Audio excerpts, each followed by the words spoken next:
the next fiscal year. I'm here with Josh and Paul, per usual, and Melissa McCall, who's our amazing head of OPM and put together these budgets, and the numbers are sobering. I've got to tell you that COVID has been tough on our physical health, it's been tough on our mental health, and it's also tough on our fiscal health. The state was on track and doing very well on budget up until a couple of months ago. And our situation is by no means unique. In fact, in many ways, we're better off than some of our peers. Melissa will show you that the sales tax revenue is probably taken even a bigger hit than the income tax revenue. And for those states that rely more on sales tax, they're going to have to figure out that hole. We're not dependent upon energy revenues. There are a number of states that get half their budget paid for by taxes on energy, and those states are seeing an even bigger shortfall. The numbers that I'm going to present to you are numbers that, assuming we don't get any additional federal aid, because that we're on our own, and we'll see what that is. I know Senator McConnell has backed off the bankruptcy talk, so I talked to Jim Himes. He's there with Speaker Pelosi. They feel that aid to the states and localities will be part of the next supplemental, or there won't be another supplemental. So we will see, but as we've learned, how can Connecticut do it on its own, and what would that look like? Plan for the worst, hope for the best. Very quickly, before Melissa runs through the numbers in detail, we're looking at about a $900 million deficit in this fiscal year, which ends June 30. It's a deficit that really didn't exist until very recently with COVID. That 900 overstates it a little bit. There's about $370 million that we thought was coming from the feds in this fiscal year. It's in the next fiscal year, so it's really it's still really a deficit. Thank goodness we kept our rainy day fund intact. That's going to allow us to power through the end of this fiscal year. It gave us a lot of flexibility in terms of putting off some of the tax revenues to give you more of a breathing room as well. And what Melissa and I are trying to do with these numbers now is to do everything we can to make sure that we can stretch out our rainy day fund, not just for this fiscal year, but for the next fiscal year. Do it by also holding our taxpayers and holding our service providers harmless. I'm not sure we'll be able to promise a lot of new tax cuts or a lot of new spending increases, but we're going to try and do best we can, given the current situation, to hold that harmless. The next fiscal year, though, starting in July 1, does look like a $2 billion deficit, and that's plus some additional costs that are fixed, and Melissa will tell you how that drives the cost up to probably more like $2.4 billion. So, if you're doing the math, you're going to see we are going to have to streamline things, make some cuts, work in collaboration with our friends in labor, work with all the different entities that provide services here, see how we can do our best to hold down those costs and stretch our dollars as best we can. I'd also tell you that along the way, we have the Special Transportation Fund. I'd say we spent a lot of time talking about the Special Transportation Fund last year.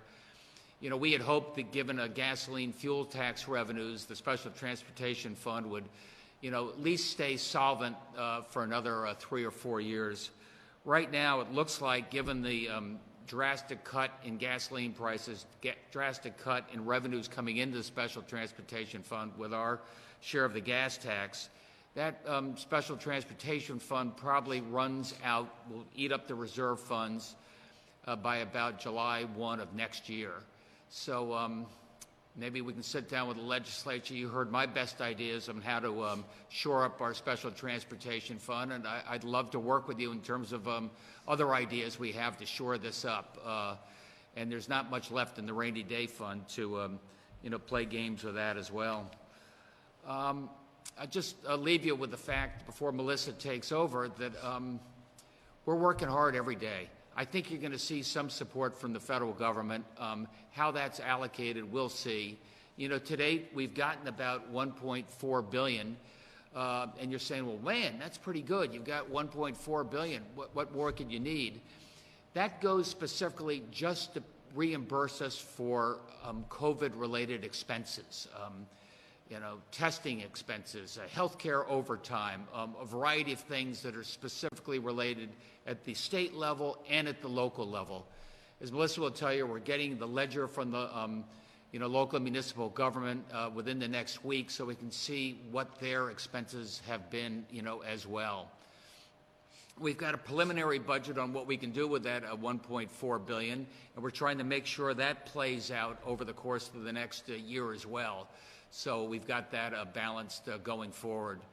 In addition, there's some money in there for education, for higher education, and there's money there for K through 12 education, and that money is being allocated right now, some of which I hope is already going to K through 12.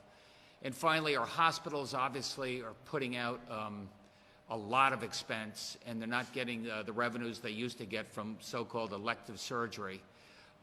We've got distributed, I think, about $150 million, give or take, right now to the hospitals to help shore them up. I think that's about 1/3 of the first money dues to the hospital under the federal bill, and there's another $75 billion. So I'm hoping we'll be able to get that money to keep our hospitals, together. They've been heroic, by the way, in getting through this, just like every single hospital worker and frontline responder has been. So, look, I'm sorry to ask everybody. We're going to have to do a little more, all of us, on this fiscal front. But we are getting through this, just like we're getting through the COVID crisis, just like you heard yesterday, how we're slowly getting our economy going again. And in terms of clarity and certainty, you'll know when we know how things change.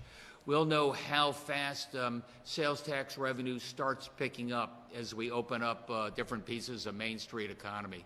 You'll know how fast the income tax coming up.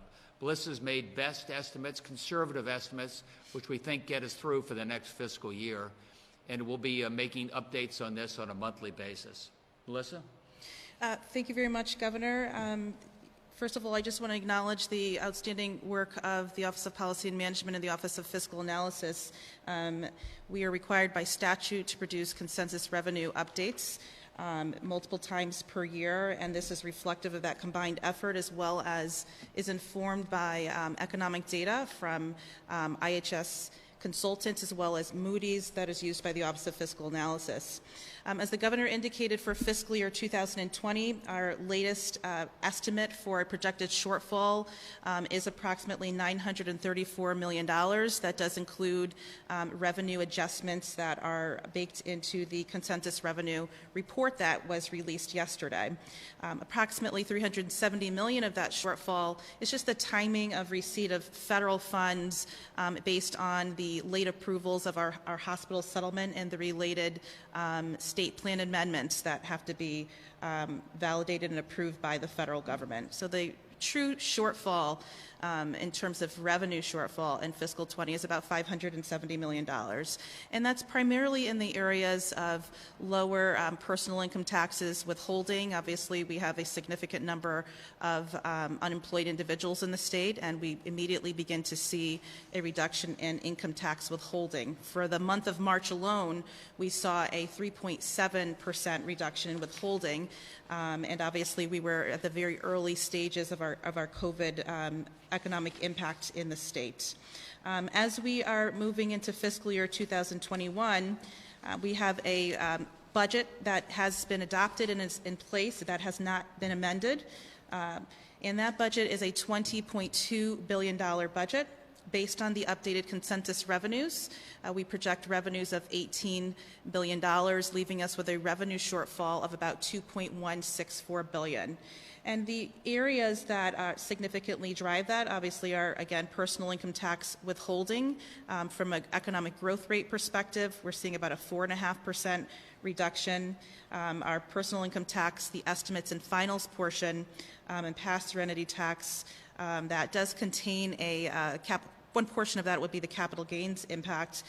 We are projecting about a 26% reduction. On a positive note, those particular income sources are subject to our volatility cap due to the good work of our Democratic leadership and Senator Fanfara.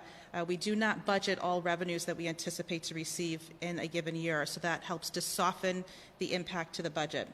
On sales and use tax, if we look at the industries that have been temporarily suspended, they comprise about 35% of our sales and use tax revenues. And so as we thoughtfully reopen the state for business, we do anticipate seeing those revenues begin to replenish, if you will, to prior levels, but we are projecting about a 5% reduction in growth rate, and obviously that's reflective of the timing it takes for individuals in the state to become reemployed, the timing of the recovery and businesses reopening, as well as the extent to which consumers feel comfortable spending at prior levels. And historically, there is a little bit of a delay in the recovery to see spending increase to prior levels. Our corporation tax, obviously, the extent to which businesses feel some impact on their net income or profits, they will update their estimated payments to the state. We are projecting an approximate 14% decline in the growth rate. So what does that mean for us for fiscal 2021? As indicated, we have about a $2.164 billion revenue shortfall. Revenues will come in $2.1 billion lower than budgeted. And we have some other areas that we knew required adjustments in the midterm budget. For example, in our healthcare costs, about $40 million adjustment that we would have made in the midterm budget. Pension costs, just to reflect the latest numbers from our actuaries, as well as some of our entitlement programs, such as Medicaid, and the caseload trends that we're experiencing. And so there is a known amount of adjustments that would have been required to this budget. That is about $164 million. When you take the revenue shortfall and some of those expenses that will come in higher, we project a $2.3 billion deficit early estimate for fiscal year 2021. Obviously, as reported for fiscal year 20, we will by and large depend on the rainy day fund to cover the fiscal 20 shortfall. We estimate closing the fiscal year with an approximate $1.9 billion rainy day fund. We are very fortunate here in Connecticut for the foresight of prior leaders, as well as the diligence of our current governor in protecting the rainy day fund. We have one of the highest rainy day funds in the nation at 13% of general fund revenues, and that's helped us not only weather the storm in fiscal 2021 as anticipated, but also helped us with our cash position as we're seeing slower revenue coming in because we've given businesses more time to pay their taxes, and where possible we've expedited payments, for example, to our municipalities. With that being said, however, with a $2.3 billion estimated deficit, we will require some additional mitigation in order to close the fiscal year in balance. And we are just beginning to establish a framework for that mitigation. We will be doing so in partnership with our appropriations and finance and revenue chairs.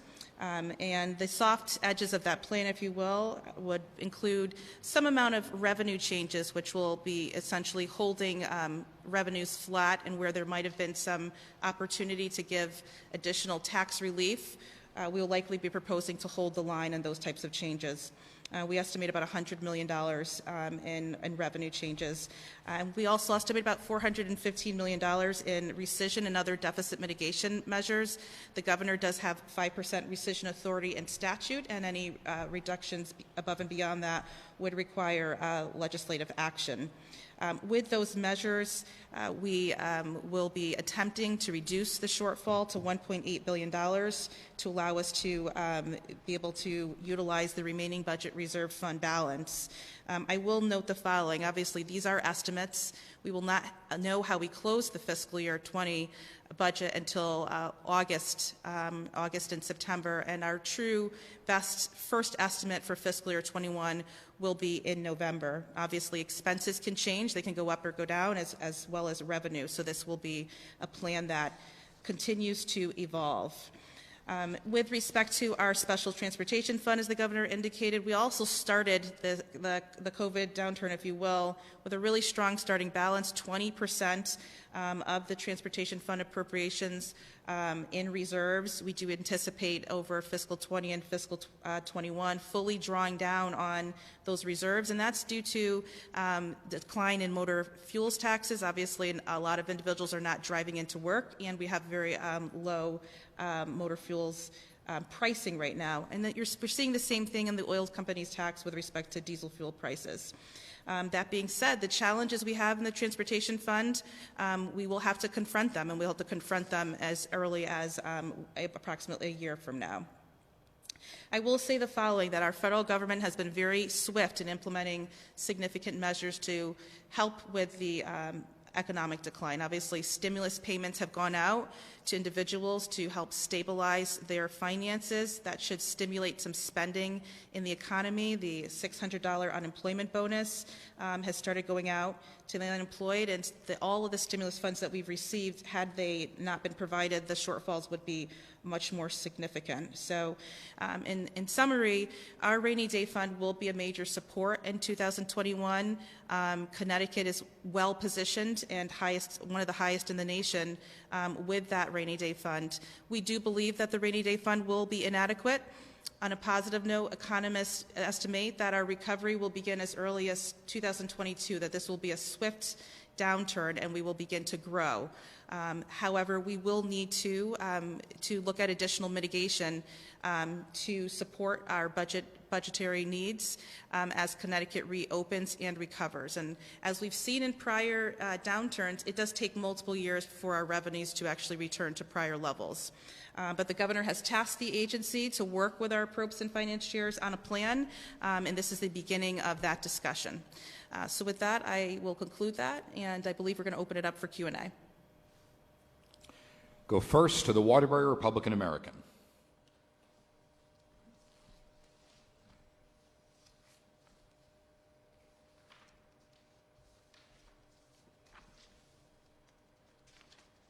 Hartford Current.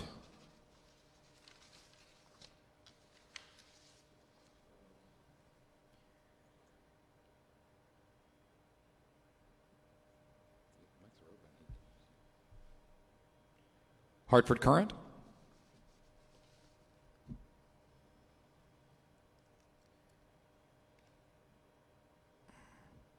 We seem to be having some kind of an audio issue right now. Stand by.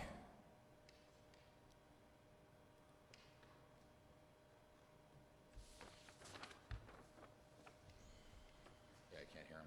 1 second.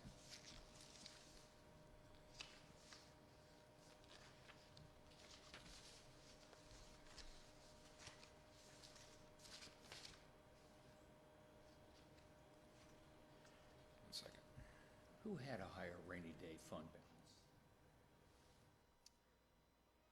By percentage? Their mics are killed, right? Team, stand by. Okay, Josh, you can hear us or no? All right, all right. I can Chris, hear you. Chris, we got you. I think we had the same issue with the Waterbury Republican American. Let's start with Paul Hughes, the Waterbury Republican American. Paul, go ahead. Okay, I noticed in the estimates that you have not changed the amount of tax refunds for the next 2 fiscal years, I think for the entire projection.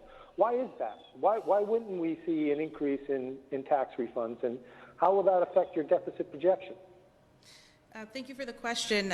You might recall that more recently, the pass-through entity tax was essentially a carve-out from our standard personal income tax program. One of the new requirements in recent years are individuals that typically do not have to withhold taxes from their pension or retirement payments. So, for example, maybe if I had a 401k, typically would report on an estimated basis, then true it up in their final payment. Well, the legislature did pass a law requiring that those individuals withhold. We believe that there could have been some miscommunication in that rollout, and if the individual did not elect a specific tax bracket or tax rate, it defaulted to the highest tax bracket of 6.99%. 3%. So the Department of Revenue Services does believe that that contributed to an increase in refunds that will normalize in the future. Obviously, that's still an unknown, but given that it was just the first year of implementation, we will have to monitor that going forward. So that is the reason why the refunds has not been adjusted. We believe that that is a part of the implementation of that new requirement that should normalize in future years. If we find that is not the case, then obviously we'll be updating that in a future consensus revenue estimate. Thank you. Governor, yesterday you mentioned that I believe a real GDP figure of $245 billion. I thought at the end of the year, the BEA, the Bureau of Economic Analysis, put Connecticut's real GDP at 2019 at $249 billion.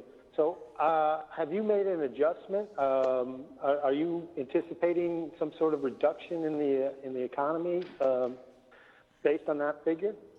No, Is that Paul. something that your administration came up with? I think it's just two different estimates of the same event. It's pretty close. It is indeed. Okay. Thank you very much. Hartford Current. Thanks, Max. I wanted to talk a little further about the Wall Street money and the estimates and finals. If I'm looking at the numbers correctly, the estimates and finals, you have no change for the current fiscal year. And I was hoping you could explain that. I guess we're too deep into the year. But also, could you talk about going forward? Obviously, you do have in multiple years, you have the numbers projected to go down. Can you take us through that? Sure. So with respect to estimates and finals, you'll recall if you were to look at our most recent comptroller's report that we are projecting that estimates and finals will be reduced by $300 million and that we would see a pickup on the pass-through entity tax. So current estimates show a reduction in estimates and finals, but an increase in pass-through entity tax, which you'll recall did come in higher than budget last year. This is one that we will obviously have to continue to monitor. If for some reason that does not prove to be true, then that will impact the $300 million that's estimated to go into the budget reserve fund for the current fiscal year. So essentially, if there is a net reduction in the combination of estimates and finals and pass-through entity tax, it will result in a reduced rainy day fund. It will not increase fiscal 20's deficit. It will reduce the rainy day fund estimated deposit, and it will make, obviously, fiscal 21 more challenging. So our estimates are based on the best information that we have to date. Okay, I was just looking at the numbers. I got them right in front of me. The January and the April numbers look to be exactly the same, but we can move on. Tell me also about the real estate market, which will obviously have a big impact on this. I did not see that you've changed any of the numbers on real estate conveyances. Is that correct? And have you just not factored in any impact on the real estate market? Obviously, we're continuing to monitor. You will notice that in the consensus revenue numbers, we have at $210 million is the current estimate for fiscal year 20. All of our data is showing that we will meet the projection for the year. And so obviously with only a couple of months remaining, the data is not proving that we would need to adjust it further. The assumption for fiscal year 2021 already reduced that assumption from $210 to $161 million. So we do believe that the reduction in the revenue that is reflected in the consensus estimates at this time is the most accurate forecast that we have. I might add on that, Chris, that there is some silver lining. The amount of activity, real estate activity, inquiries, people looking at Connecticut real estate has taken a big boost over the last month or so. It's not reflected in these numbers as yet, but I'm hopeful that you might see some reflection next year, not in terms of new building developments, but in terms of real estate sales. And Governor, just to support that, IHS Consultants, our economic economists that we use to support our projections, does project that housing sales will still grow in 2020, and this data is probably about less than a month old, at 8.6%. So the economic indicators at this point do not suggest that we would need to adjust any further from that base, but obviously we'll continue to monitor. Okay. Connecticut Public Media.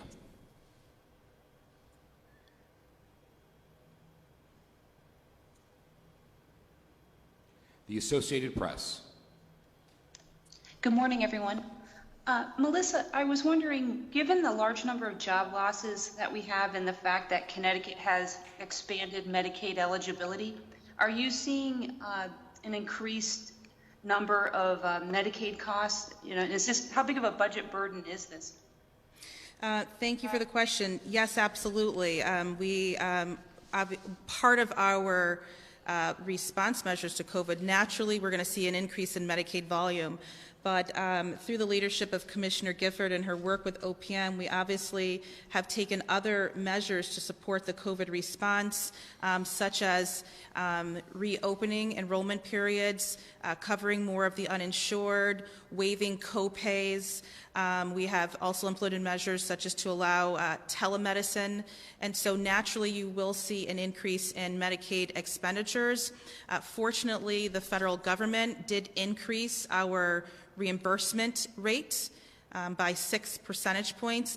And they didn't just apply that to COVID direct expenditures, they applied it to all of our eligible expenditures. And so for Connecticut, that means that we received an additional $200 million in federal revenue to offset the Medicaid cost increases. That is reflected in the $934 million shortfall. Otherwise stated, if the feds did not increase Medicaid reimbursement, then we would have had likely a $200 million up to a $200 million increase in our deficit for fiscal year 2020.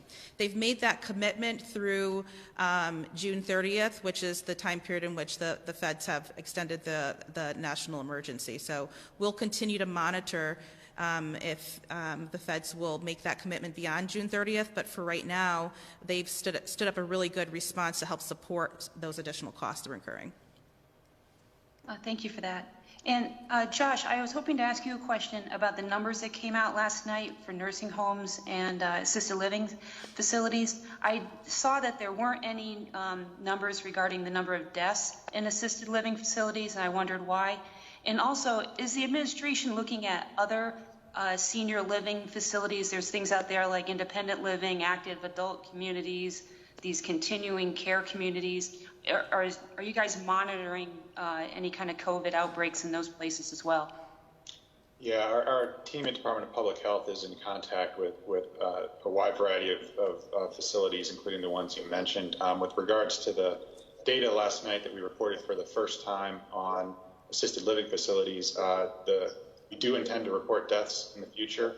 The team was not able to get that data together. This was the first time pulling that report together and just ran out of time for this week. But we expect to be able to include that next week.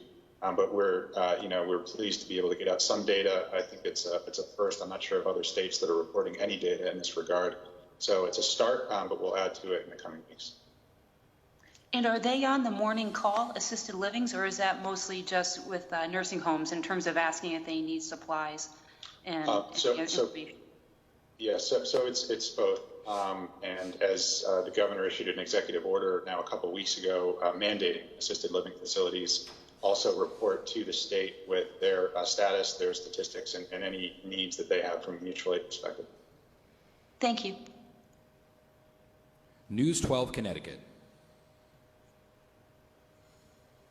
Hi, Governor. So, given the dire STF projections, is it time to revisit the tolls discussion? I think I'm going to work collaboratively with the legislature to see what we can do about our special transportation fund. We've got a year to do it, and we ought to do it right, and we ought to do it together. So, if we're not talking tolls, what's your appetite for increased borrowing to shore up the fund? Look, my appetite is insatiable, but there's only so much revenue. We've seen our revenue in the general fund go down dramatically, so there's no capacity to just bond and bond and bond more. There's really no capacity to take it from the rainy day fund, so going to have to work with the transportation chairs to come up with some alternatives. But we gotta solve it. What do you envision those being, though? Well, I think you have an idea of what I thought was appropriate. We had a good discussion about that at some length. Obviously, other states are, if they're not looking at tolling of trucks or otherwise, some are looking at gasoline taxes, and given the low price of gasoline, let me hear the ideas from the legislature, good constructive ideas. I'm ready to work with people on this to get it done. So it sounds, to correct me if I'm wrong, Governor, but it sounds like you might be hinting at considering a gas tax increase. I just want to pin you down on that. No, I mean, I didn't like it last time because Connecticut paid 95% of that, as opposed to the other alternative where Connecticut paid a lot less of that. But look, we're going to sit down and discuss this. This is one of those problems that we just can't afford to keep kicking down the road, and we'll solve it in the upcoming legislative session. Boceto Media.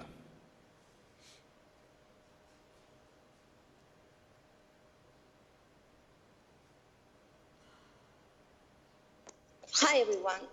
Governor Lamont, there are thousands of people concerned by the unemployment rate at this moment and unsure if they will find employment. There will also be new professionals that will be hunting for jobs, plus the deficit and the struggles that the COVID-19 is leaving to the state. How is the state of Connecticut going to handle the job market? I think that's a really good question. In this sense, I think post-COVID, the job market will be very different. And we're going to be making sure people are trained for the jobs that are out there. I think public health is going to take on a whole new dimension. Up until 3 months ago, we had an amazing shortage, an incredible shortage, a big shortage of folks in manufacturing. We are training people up for that. We'll see how this sorts out over the course of the next, 6 months, and make sure that our workforce development team, led by Garrett Moran, is training people for the jobs that are out there, and it'll be a changing marketplace.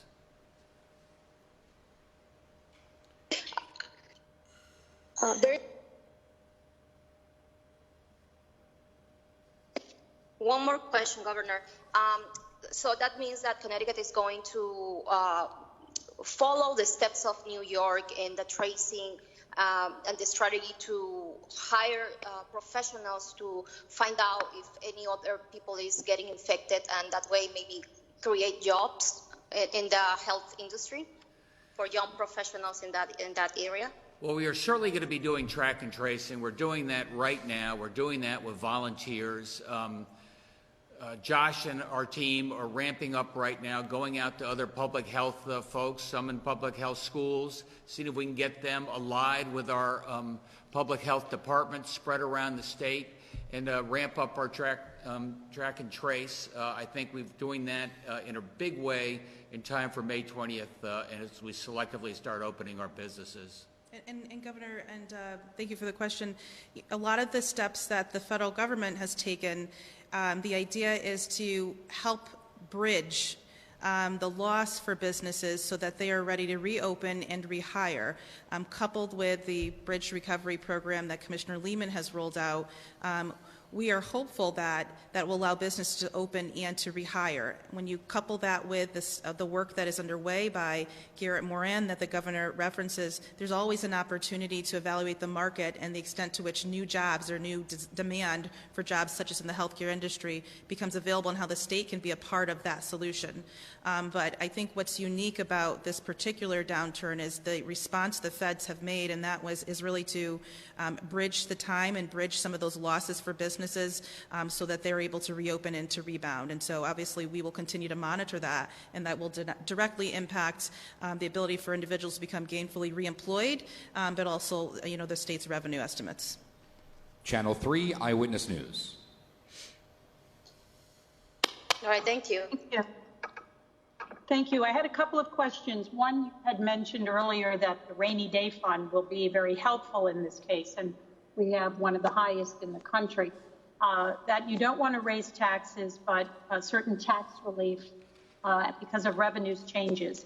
Can you be specific on maybe exactly some of those specifics, and also deficit mitigation, what some of the things you may have to look at to try to put it all together?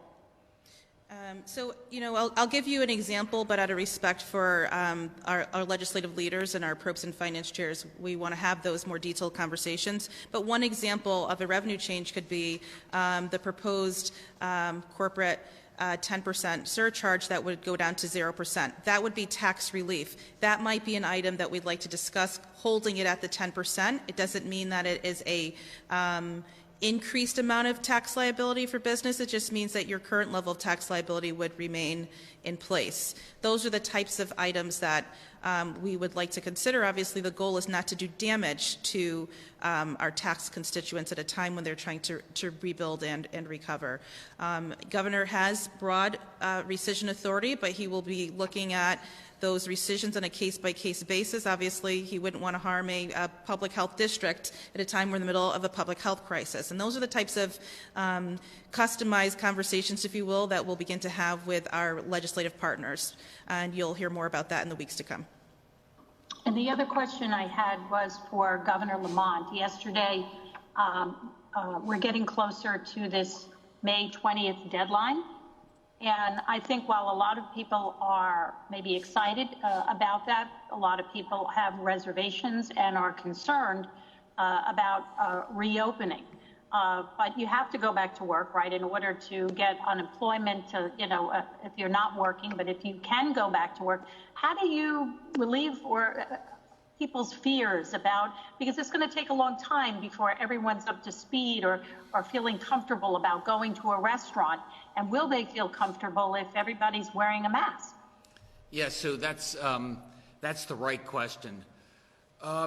First of all, we're saying as of May 20th, our healthcare experts and working with the folks on the business side, mainly small business, they've come up with ways that we think we can get those facilities open on a safe basis. Just because we say as of May 20th, you're allowed to open or allowed to serve food outside if you're a restaurant, that you're right. That doesn't mean everybody's going to go pouring back into that restaurant or that small store. And that's why it's incumbent upon those businesses to give people real confidence that they're doing everything they can in terms of social distancing and disinfecting to make sure people know that they're safe going forward doing that. And that's why I listen to the scientific community, because I think the consumers also listen to the scientific community. And they're saying, I think this is okay to do, will give consumers confidence. Are they going to go back on May 20th? No. Will they start going back over the first 3 months thereof? I hope so. Move along next to News 8. Thank you very much. Thanks. Hi, this is Sabina with News 8. So we did touch a little bit on the safety with people wanting to feel safe when we start this phase 1 of the reopening.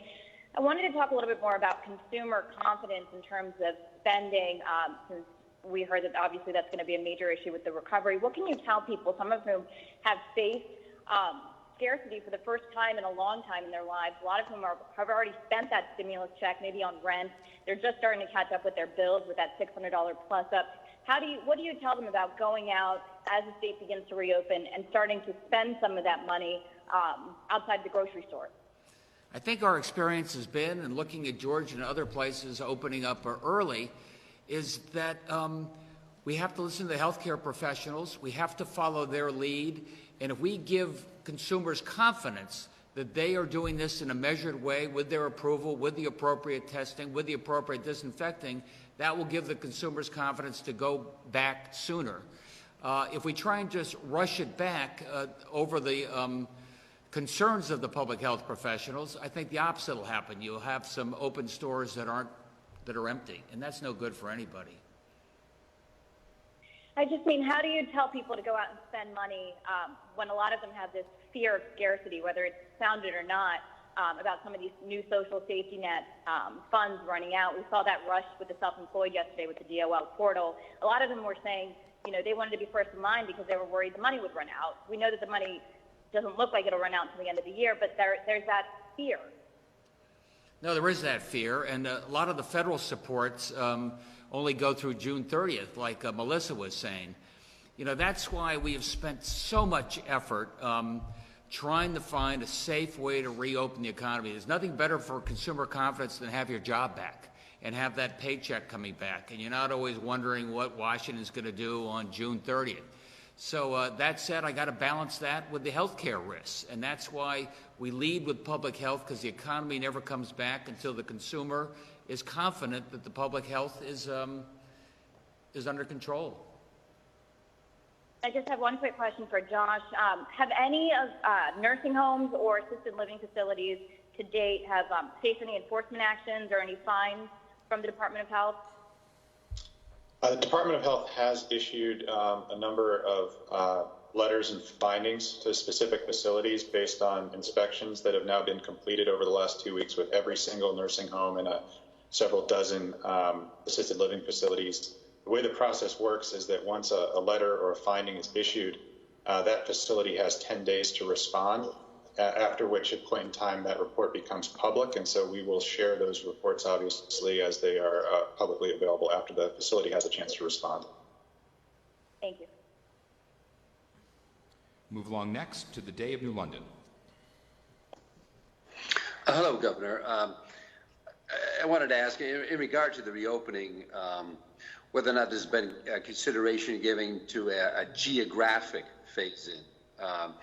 As you know, in southeastern Connecticut now they're projecting reaching their peak of hospitalizations by mid-June, and there's some concern about whether the May 20th may be too soon for that part of the state. And I guess connected with that, what is your thinking about how the casinos will reopen? First of all, the advisory board thought about how should we do this in phases, should we do this by industry, should we do this by region, and I think they came to the correct conclusion that we're a small state, and it's easy to traverse, it's easy for everybody to drive up to New London if you opened your restaurants and they were closed in Fairfield County. So I think they acted cautiously on that. When you say, okay, let's say New London County is going to peak a month later than Fairfield County, yeah, we're giving everybody permission to have outdoor eating as of May 20th. But then I think every merchant's going to make their own decision in terms of whether they want to open on May 20th and whether they think consumers will want to come back. I think that's probably the appropriate way to do it rather than pick and choose zip codes. As regards the tribes, you know me, I have real worries that hundreds of people from around the region driving into Connecticut to go to the casinos. So I do think that they should stay closed for a while longer, even with the very best social distancing protocols. But we'll be reaching out other ways that we can work together. Thank you. WTIC 1080 News.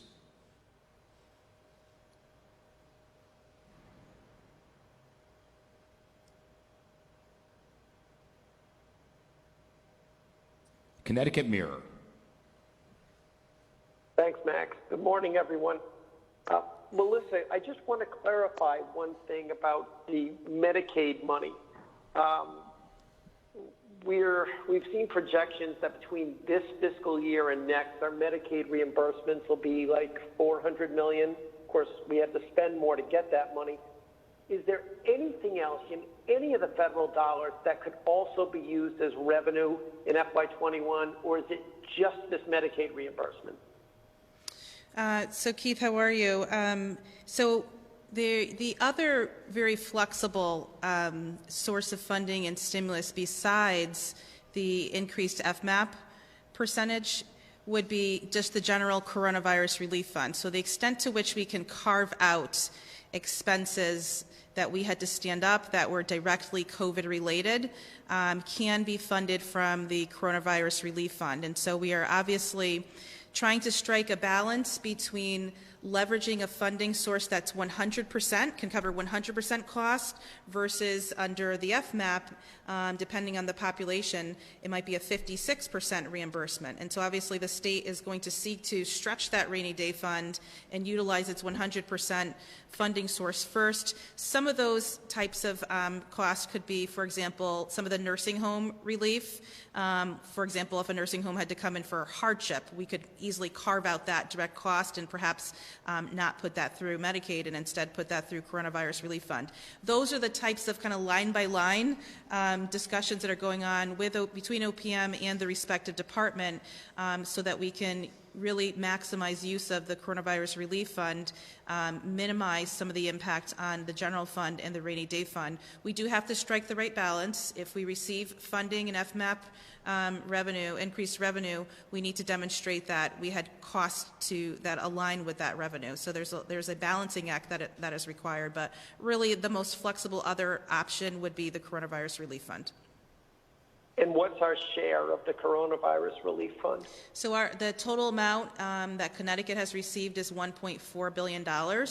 Obviously, that funding will be used to support the costs that municipalities have incurred. Nonprofits are experiencing increased costs for PPE, some of their wage additional costs, overtime, or bonuses they have to put in place to incentivize employees.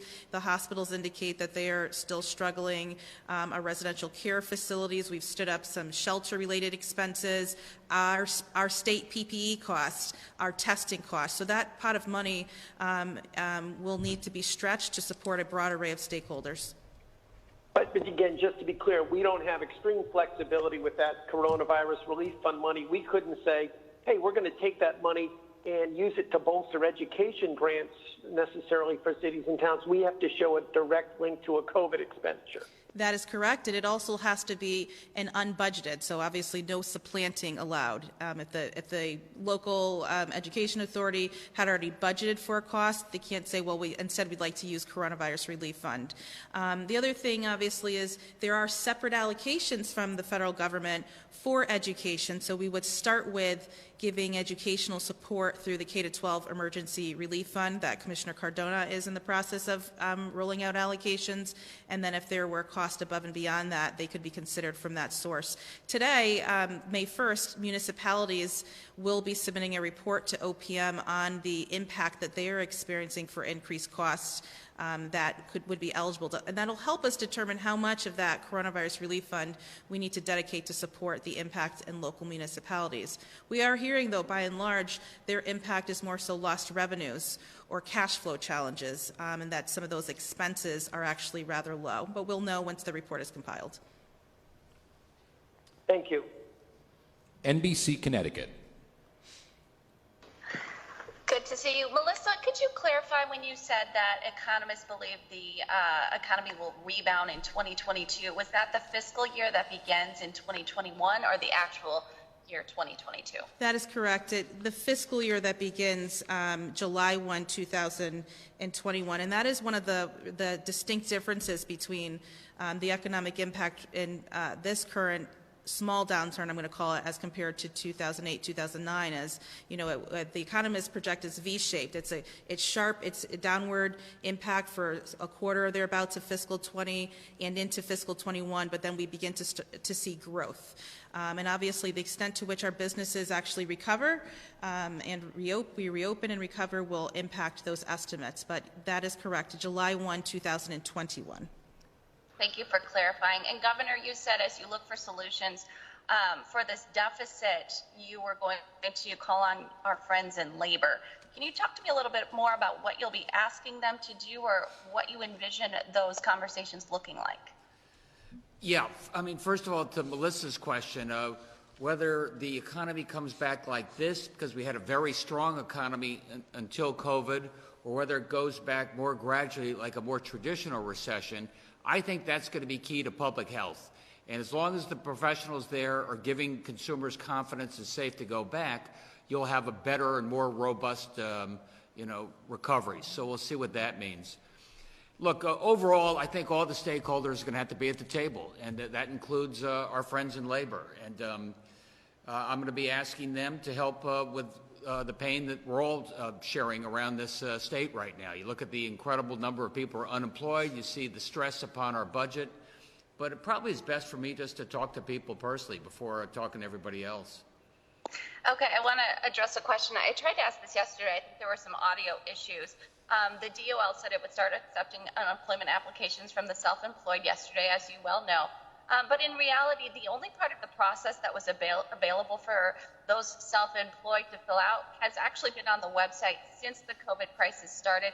Many of the self-employed had already applied. They'd already filled that part out, and they were waiting for the next step in the process, which they expected would be April 30th. Unfortunately, they were told yesterday it won't be ready until the middle of the next week. So it sounds like the DOL didn't really meet its deadline if only half the system is up and running. And Governor, I'd like you to address those people. These are people that haven't seen a dime now for 7 weeks. A lot of these people tried applying for PPP. They tried applying for the bridge loan. It ran out before they even got a bank to call them back. So address those who are now going 7 weeks without a paycheck. Do you want to start with that? Yeah. Paul Mounds, Chief of Staff for the Governor. DOL put out very clear guidance as it deals with this new program that was developed by the federal government in terms of creating a new software, putting new resources to make sure that it's up and going. That date that you stated was the date that was said that those applications for those individuals who are self-employed, who are not usually available to go through the UI system, that date was the date that's been set for about 2 weeks and much prior than the time frame that you stated.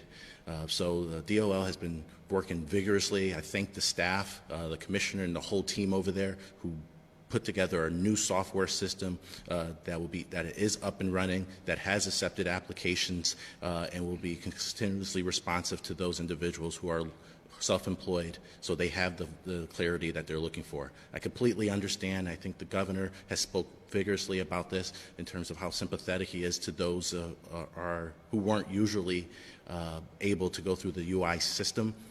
But this was a new system that was created by the federal government, and we worked vigorously to put it together, and we're happy that it's up and going. I appreciate. We'll move along next to Hearst, Connecticut Media. Thanks, Max. Governor, without trying to provoke a punchline, what do you need the legislature for? We got the session ending next Wednesday. Do you need them to give you some legislation before the end of the fiscal year? Has there been a date set on the calendar? How are you going to manage that? Well, my hunch is at some point there's going to be a special session. There are a lot of budget issues I'd like to collaborate with them on. We got the special transportation fund issues that we've got to work on. I think it'd be appropriate, but I'm leaving that up to the legislative leadership. That's right. And just to be clear, we have been in conversations with legislative leaders. Obviously, in the month of June, we will need a special session to have them act upon a deficiency bill. And the extent to which there are some smaller mitigation measures that we're in agreement that they can act upon, such as some of these small tax policy changes to hold the line at the current tax rates, if you will. Many of them had been proposed in the governor's budget. We'll be putting a package in front of them for consideration. Those conversations will, of course, first start with the approps and the finance chairs. So expect a special session in the month of June, at minimum a deficiency bill and a small package of some revenue or appropriation adjustments. Governor, we're finding that school superintendents don't think they can even open by May 20th. What happens if businesses are open and schools are closed? That's going to put a squeeze on working parents, right? It puts a squeeze on working parents. That's why we're giving people as much notice as we can before May 20th regarding schools. Miguel's going to make an announcement on that, I believe, early next week. That's why, of course, daycare and other facilities are opening up and expanding, trying to do everything we can to help those families that were counting on the school. Obviously, summer camp programs we're thinking about as well. That'd be July or thereafter. Look, I understand that schools and getting back to work are closely aligned, but public health is going to come first.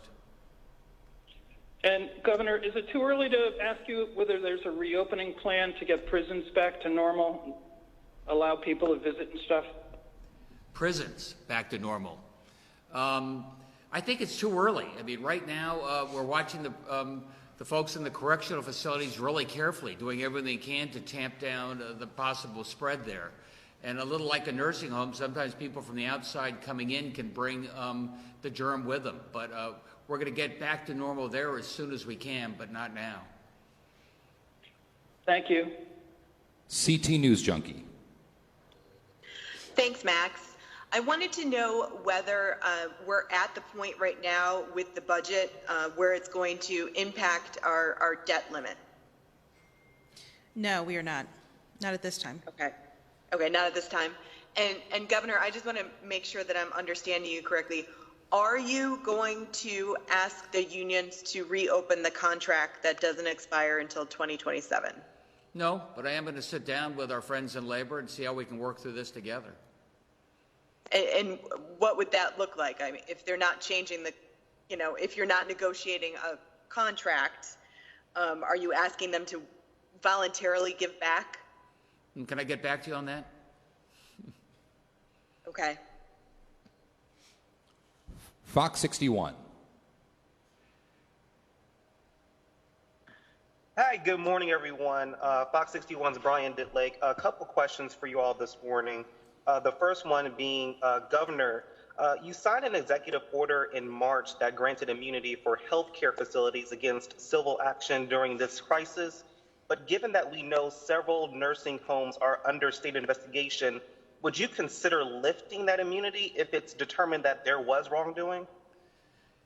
Yeah, when it comes to nursing homes, I'm going to give that to Josh. But broadly, what we wanted to do when it came to our hospitals and healthcare facilities, we were in a rush. We were creating MASH units. We were doing field hospitals. We were getting retirees back to work. We were, working on a whole different variety of therapies trying to treat a crisis where we were learning every day. So I thought, given that environment, COVID-related immunity for our hospitals made a certain amount of sense, at least during the emergency portion here.